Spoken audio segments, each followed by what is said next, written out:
श्री गणेशाय नमः। पवित्र एकादशी व्रत कथा। श्री युधिष्ठिर कहने लगे कि हे भगवान, श्रावण शुक्ल एकादशी का क्या नाम है, व्रत करने की विधि तथा इसका महात्म्य कृपा करके कहिए। मधुसूदन कहने लगे कि इस एकादशी का नाम पवित्रा है। अब आप शांति पूर्वक इसकी कथा सुनिए। इसके सुनने मात्र से ही वाजपेयी यज्ञ का फल मिलता है। द्वापर युग के आरंभ में महिष्मती नाम की एक नगरी थी, जिसमें महिजित नाम का एक राजा राज्य करता था, लेकिन पुत्रहीन होने के कारण राजा को राज्य सुखदायक नहीं लगता था। उसका मानना था कि जिसके संतान ना हो उसके लिए यह लोक और परलोक दोनों ही दुखदायक होते हैं। पुत्र सुख की प्राप्ति के लिए राजा ने अनेक उपाय किए, परंतु राजा को पुत्र की प्राप्ति नहीं हुई। वृद्धावस्था आती देखकर राजा ने प्रजा के प्रतिनिधियों को बुलाया और कहा, हे प्रजाजनों, मेरे खजाने में अन्याय से उपार्जन किया हुआ धन नहीं है, न मैंने कभी देवताओं तथा ब्राह्मणों का धन छीना है। किसी दूसरे की धरोहर भी मैंने नहीं ली। प्रजा को पुत्र के समान पालता रहा। मैं अपराधियों को पुत्र तथा बांधवों की तरह दंड देता रहा। कभी किसी से घृणा नहीं की, सबको समान माना है। सज्जनों की सदा पूजा करता हूँ। इस प्रकार धर्मयुक्त राज्य करते हुए भी मेरे पुत्र नहीं है, तो मैं अत्यंत दुख पा रहा हूँ। इसका क्या कारण है?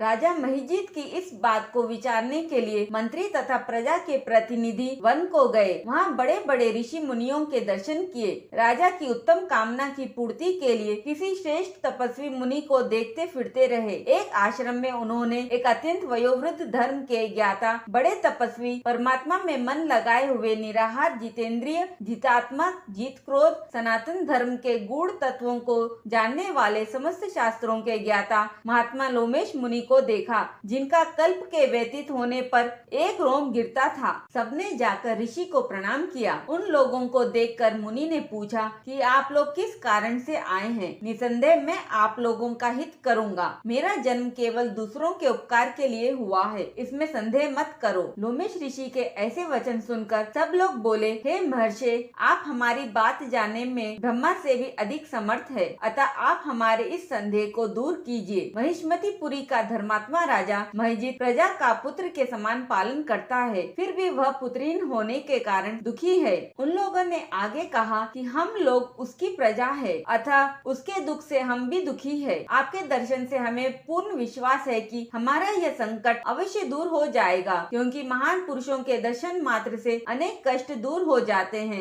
अब आप कृपा करके राजा के पुत्र होने का उपाय बतलाइए। यह वार्ता सुनकर ऋषि ने थोड़ी देर के लिए नेत्र बंद किए और राजा के पूर्व जन्म का वृतांत जानकर कहने लगे कि यह राजा पूर्व जन्म में एक निर्धन वैश्य था। निर्धन होने के कारण इसने कई बुरे कर्म किए। यह एक गांव से दूसरे गांव व्यापार करने जाया करता था। एक समय ज्येष्ठ मास के शुक्ल पक्ष की द्वादशी के दिन मध्याह्न के समय जबकि वह 2 दिन से भूखा प्यासा था, प्यास से व्याकुल घूमते हुए उन्हें एक तालाब दिखा। पानी पीने की इच्छा से वह किनारे पर पहुँचे। इतने में नए बछड़े को जन्म देने के पश्चात एक गाय बछड़े के साथ आकर वहीं पानी पीने लगी। तब उन्होंने फौरन उसे दूर किया और स्वयं वहां जाकर पानी पीने लगे। यह बड़ा पाप उनसे हुआ है, इसी कारण उन्हें पुत्र की प्राप्ति नहीं हो रही है। एकादशी के दिन भूखा रहने से वह राजा हुआ और प्यासी गौ को जल पीते हुए हटाने के कारण पुत्र वियोग का दुख सहना पड़ रहा है। ऐसा सुनकर सब लोग कहने लगे कि हे ऋषि, शास्त्रों में पापों का प्रायश्चित भी लिखा है, अतः जिस प्रकार राजा का यह पाप नष्ट हो जाए, आप ऐसा उपाय बताइए। लोमेश मुनि कहने लगे कि श्रावण शुक्ल पक्ष की एकादशी को, जिसे पवित्र एकादशी भी कहते हैं, तुम सब लोग व्रत करो और रात्रि को जागरण करो, तो इससे राजा का यह पूर्व जन्म का पाप अवश्य नष्ट हो जाएगा। साथ ही राजा को पुत्र की अवश्य प्राप्ति होगी। लोमेश ऋषि के ऐसे वचन सुनकर मंत्रियों सहित सारी प्रजा नगर को वापस लौट आई और जब श्रावण शुक्ल एकादशी आई तो ऋषि के आज्ञा अनुसार सबने पवित्र एकादशी का व्रत और जागरण किया। इसके पश्चात द्वादशी के दिन इसके पुण्य का फल राजा को दिया गया। उस पुण्य के प्रभाव से रानी ने गर्भ धारण किया और प्रसव काल समाप्त होने पर उसके एक बड़ा तेजस्वी पुत्र उत्पन्न हुआ। इसलिए हे राजन, इस श्रावण शुक्ल एकादशी का नाम पुत्रदा पड़ा। अतः संतान सुख की इच्छा हासिल करने वाले इस व्रत को अवश्य करें। इसके महात्म्य को सुनने से मनुष्य सब पापों से मुक्त हो जाता है और इस लोक में संतान सुख भोग कर परलोक में स्वर्ग को प्राप्त होता है। एक बार प्रेम से बोलिए,